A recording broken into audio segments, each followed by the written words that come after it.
Hello everyone, welcome to High Caliber Haymaker. Today we're going to be reviewing my PSA Dagger build. I built this firearm from the ground up. I wanted a certain look, so I made sure it happened. That's another great part of building your own dagger, which is a Glock clone, but PSA's version of it. Lots of different slides you can choose from, lots of different lower receivers, threaded barrels, different type of optics cuts, RMR, doctor cut, whatever you want. So let's go into mine today.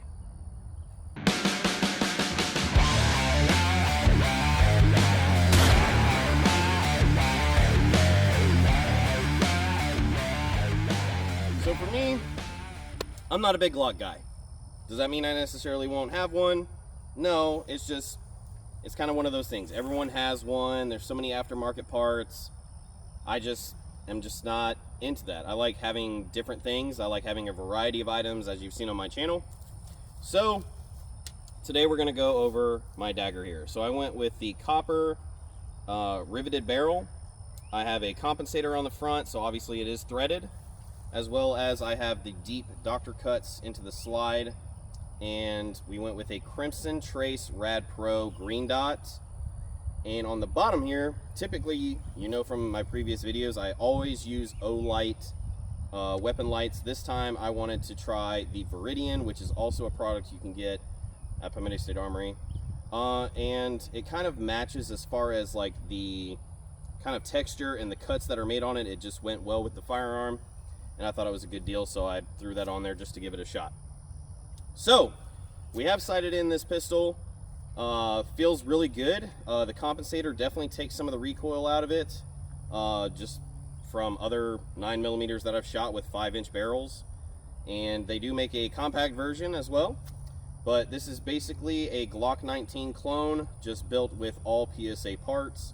So let's just go ahead and load up this magazine, and we're going to take some shots just to kind of get this thing warmed up.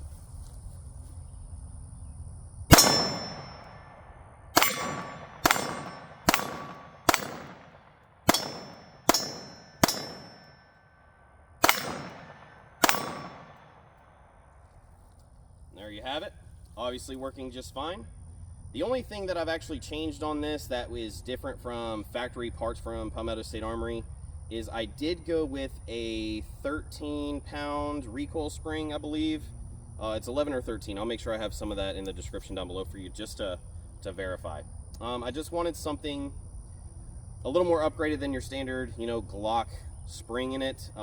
It still has that. I'll actually bring this closer so you can hear it. So this is how you know it's a new gun for sure. So if you listen, it still has that little, Glock spring squeak that you typically hear, and the Glock guys who are watching this video will definitely know what I'm talking about. So overall, I mean, like I said, I'm not a big Glock guy, but I wanted to build a PSA product firearm from the ground up just to see if, it was something worth, throwing together. And of course, the price point, it just depends on how you do it. So PSA daggers go on sale a lot of time. A lot of parts for them go on sale a lot of times. So if you want to piece something together and just have a pistol that looks really nice, I mean, the green on black with the copper barrel is just really sharp. And with that black compensator on the front, it just looks absolutely incredible. So we're going to load up our other magazine that I have here and actually put a 2-round extension on it. So aesthetically, looks a little more pleasing to the eye, a little more fitting for its full-size version, especially with the weapon light on the front. And we're going to change the camera angle, and we're going to go through the dueling tree just to see if we can have some consistent accuracy on this one. Alright, so we've changed the camera angle for you. Got our dueling tree right here.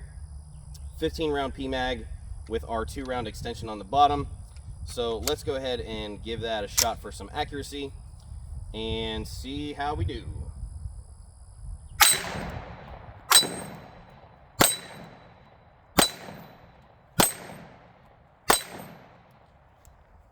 All right, so from right here, we're about probably 7 to 8 yards. We will back it up here in a little bit, but just for the sake of moving all the equipment and stuff like that, we'll just stay right here for this finishing up.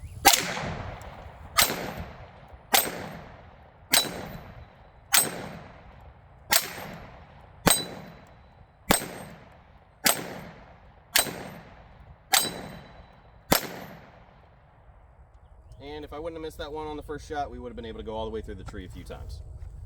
Anyway, also accuracy, not an issue so far. Feels really good in the hand. The PSA frame itself feels really good. It has some nice texture, some backstrap texture as well. What you will notice too, once we do the breakdown of this gun, because I will take it home and clean it after this video. Actually, you'll see the breakdown in this video. But it does get a lot of, I want to say, skin flakes, whatever you want to consider it, built up in here. So we'll take a toothbrush to it. I'll show you how to get that stuff out, especially if you have that problem on other firearms. Really easy way to clean it. Feels really good. Recoil's pretty mitigated. Like I said, I've got a fat compensator on this thing. It's got a nice gap at the top there that takes a lot of that recoil away. With the light on the front, it definitely gives you some extra weight too. So with those two combined, feels really good. I can honestly say without the light, it would feel really good as well. So we're gonna go ahead and get our 2 mags loaded back up. And then we'll go through the additional targets up here again, maybe speed up the cadence a little bit, see if we kind of see if we have, excuse me, any kind of malfunctions or anything. All right, so before we up the cadence, I actually want to do one other test. I am an avid shooter for Pilgrim ammunition, self-defense ammunition. So I'm gonna shoot 115 grain 9mm. I've got 5 rounds loaded up here. Underneath that, I have 5 of the Pilgrim ammunition ammo. That's a 50 grain bullet that travels over 2,000 feet per second. This pistol is plus P rated. And I just want to see if there's a difference in the recoil. So what I'm going to do is, well, of course, explain it to you, and then we're going to cut to the frame where literally you're going to see just the pistol. And I'm just going to go through the motions with 5 bullets of each, so we can see, you know, the muzzle flip with the 115 versus the Pilgrim ammunition, because what they claim and have proven is that their ammunition is 30% less recoil. So let's give that a shot now.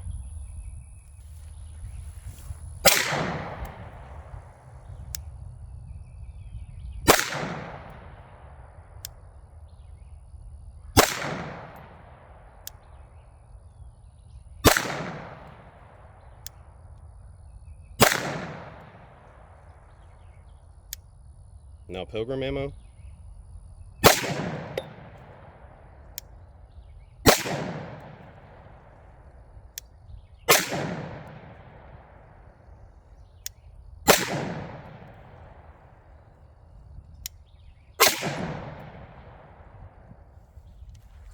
All right, so obviously I haven't seen the footage yet, so we'll look at it here shortly when I get back home.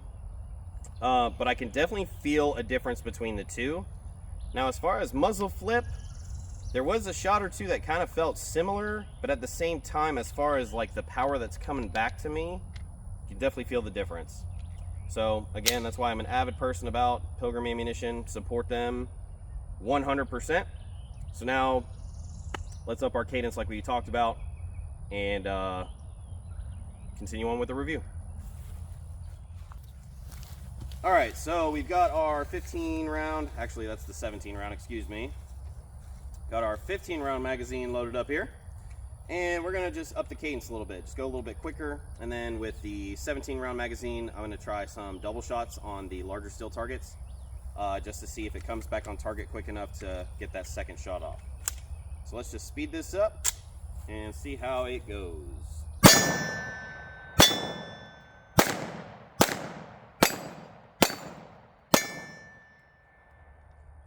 Hold on 1 second, they're swinging too much. There we go.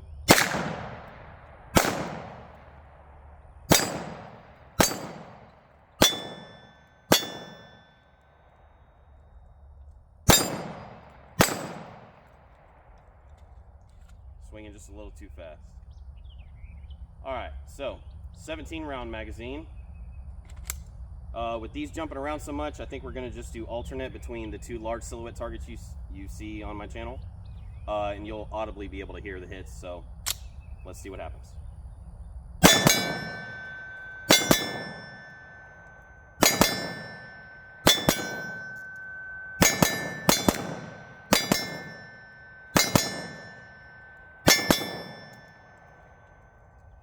Feels really good. able to get 2 shots off very quickly. Obviously is a very effective way to defend yourself. Of course, I always tell people, you know, hopefully it only takes 1 or not at all. But if you do need to have some quick shooting, definitely a reliable firearm to do that. So that pretty much wraps it up. I mean, I can do some additional shooting, but I think we've kind of got the general idea. We've shot from 7 to 8 yards, 10 to 12. Right here, we're probably within that happy medium. Some targets are farther back than others. So you've got, you know, 10 yards to the silhouettes and about 12 to 15 to the 8-inch that we were shooting here a second ago. So what we're going to do next is go back to the house. We're going to do a breakdown of this firearm, take it apart, show you some internal parts, show you basically how I've built it. We're going to clean it, put it all back together. But and once we finish that, we'll come back to the range. And as in every video I do where I review a firearm, we are going to do a mag dump. Just for you guys, we'll do the large mag, the 17 rounder, and let's get into that then.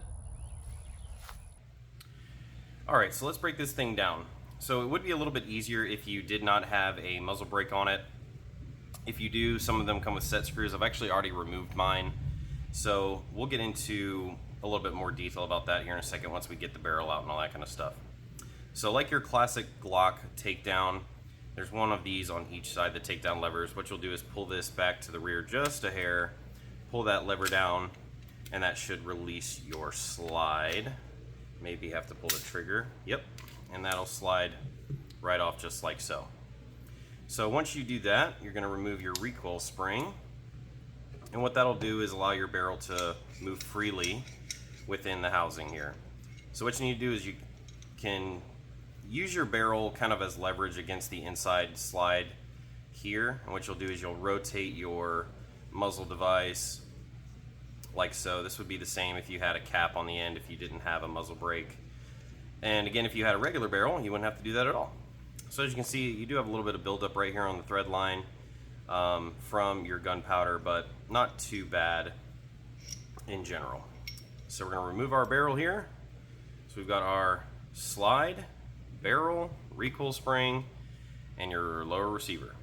And it is really that simple to break this thing down, not too hard at all. So give me just a few minutes, I'm going to get this cleaned up, and then we will put it all back together and go over a couple more things. And there we go, all clean. So while we have it apart, we'll go ahead and deep dive into some other things about these daggers that are pretty cool as far as interchangeable parts and things like that go. So like I said, you can really pick whichever barrel you like for your dagger. So I went with the copper barrel. As you can see, it's got like some detailed groove cutting in it, which I think is really cool. Something to be aware of though, it's kind of hard to see, but right here on the end, right here by the threads, there is a rubber gasket. So just keep that in mind if you're taking this firearm apart. I would say frequently, depending on your shooting habits and how often you're having to clean it, just take a look at it every once in a while, make sure it doesn't have any like tears or cracks in it, because you'll have to replace it. It just helps too, because if you over tighten your muzzle device or even the cap that comes with the barrel, it can make it very difficult to get off. So that's just something to keep in mind. So down here, looking into the frame of the pistol, you can see, it's practically brand new. You can see how well it cleans as well with the Carbon Killer cleaning solution that I always use in all my videos. Stuff works great.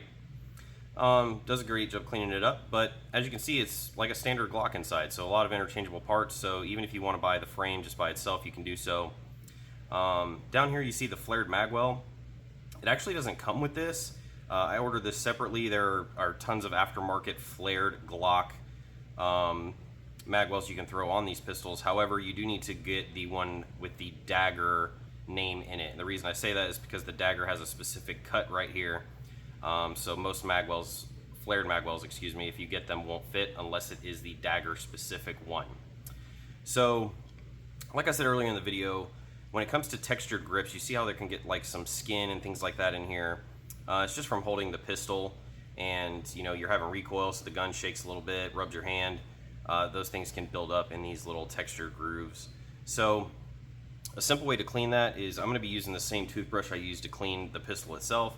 Probably has a little cleaning solution on it. We'll see if that does anything And yeah, look at that, it's just getting it right off. So just take a toothbrush, you know, just like you brush your teeth, go back and forth, round in circles, up and down, and it should get that stuff right out of there. And if that doesn't work, you know, you don't have to necessarily have a solution on your brush. I have a little shot glass here with some water in it. You can hit it with that afterwards. As you can see, it has that kind of glistening look to it now. That's okay, because with this being a not metallic lower receiver, you shouldn't have to worry about rust or having to oil it or anything like that after, especially in this specific area. So we're going to wipe that with a paper towel just to be on the safe side. And there you go. Should get most of that out. So the Viridian light, pretty big fan of it. Lights up very well, as you can see. Easy to access. Right here it has a finger control right here on the side. Easy to put on. It does have a rechargeable area here, so you don't have to take it off. Don't have to worry about the battery or anything like that. So comes with it as well. This comes in at about $100. I think it's worth it. Not too shabby, and again, looks aesthetically pleasing, especially with the cuts and everything else that you see here on the dagger. So it looks good. This is the upgraded recoil spring I got. It doesn't look anything fancy. Typically the ones that come with Glock or with the dagger are black. Almost feels kind of plasticky. This one is a steel spring and a steel rod, and it is 11 pounds. So it typically comes with a 13 or 15, I believe. So this has a little bit more grace, as you will, as with the sliding back and forth. And here you go. I've got the Doctor Cut slide. What that fits is very specific optics. So on top here we have the Green Dot Crimson Trace Rad Pro. I will say that it does work very well. You have your illumination buttons here on the top, and then of course you have your adjustments on the sides here. You got one here and one there. So works great, lights up very well. I don't know if you can see it on the camera or not. Maybe you can, maybe you can't, but there it is. You can see how bright it is. Even during the daytime, lights up very well, easy to use. And we got a little flare on the front cut here, but overall it's a good looking solid slide. It looks good to me. The cuts take out a little bit of weight, not that that's like a huge factor or not a significant amount of weight, but either way, looks good, feels good, so what more can you ask for? So let's go ahead with our reassembly here. It's just going to be everything in reverse. First thing we're going to do is drop in our barrel, and we're going to have to take our muzzle device. Actually, I'll give you kind of a close-up of that. So as you can see, pretty significant size muzzle brake. Here on the top you'll see a very large port. Definitely helps with recoil, keeps the muzzle down a little bit more in my opinion. There are no side ports, so it's really direct upward thrust to help keep that pistol down. And just taking a look down in there, you can see it's pretty standard other than just that large port there at the top. So other than that, helps with the recoil significantly in my opinion, and as you see, the recoil spring will fit right there in the front of that. So what we're going to do is tighten this down. I'd say about hand tight. You don't need to crank it.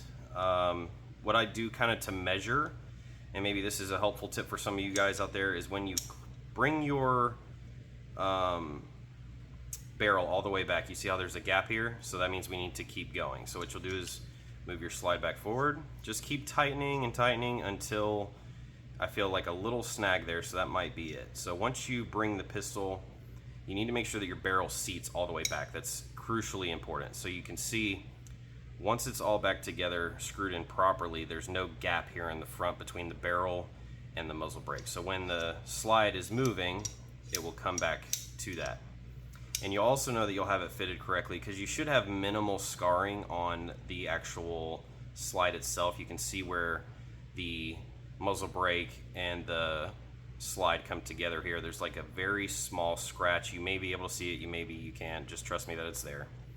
So once you have your barrel all the way back, it should be fully seated, which would be flush against this part of the slide. And that's how you know that your muzzle brake is where it needs to be. These are your set screw holes. We won't go and do those yet until we get it fully assembled, just in case we need to make any kind of adjustments.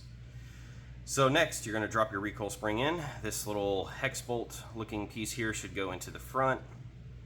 what you're going to do is press that and then drop your spring down, and it'll sit right into the cutout of the barrel there.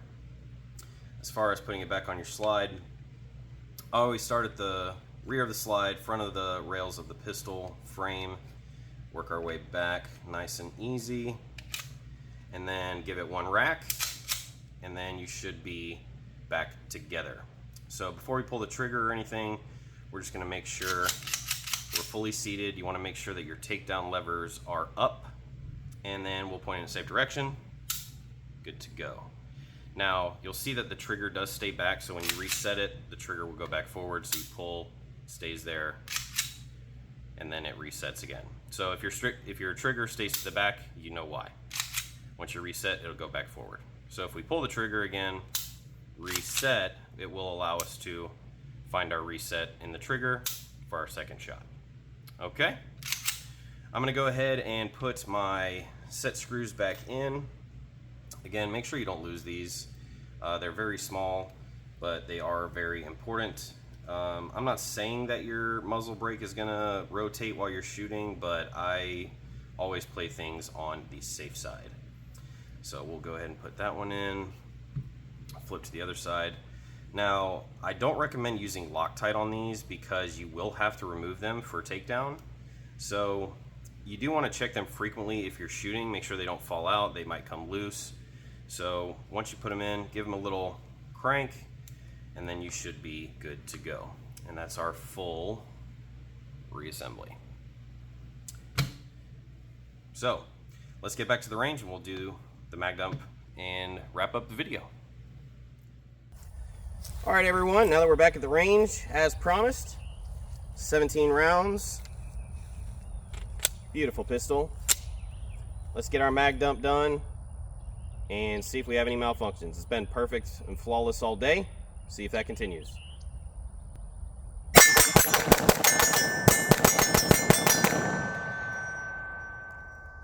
Well, that felt pretty good. So, if I could say building a PSA Dagger is worth the money, even if you just want a fun gun to throw together that just works excellent, definitely worth it. So, like I said in some of my recent videos, is that YouTube does not let me link things directly. So below you'll see a link to my link tree. That'll have my other social media platforms. Please give me a follow on Instagram and Twitter, now known as X. Instagram, you'll see my new purchases. That's before they even get reviewed. And then if you follow me on Twitter, I post a lot of things of new firearms coming to the market. So I stay very informative. I don't do politics on my channel, but I do share things that are changing in the political world on my Twitter, just so people are informed. So go ahead and click my link tree. You'll see those 3 links at the top. Well, one being my YouTube channel, but you're already here. But speaking of, make sure you hit that subscribe button. And then, of course, once you get to my link tree, you will also see my affiliate sponsors where you can find certain things if you'd like. So feel free to use those. There's also some discount codes there for you as well. As always, stay safe, get out to the range, knock out some rounds, and I will see you next time.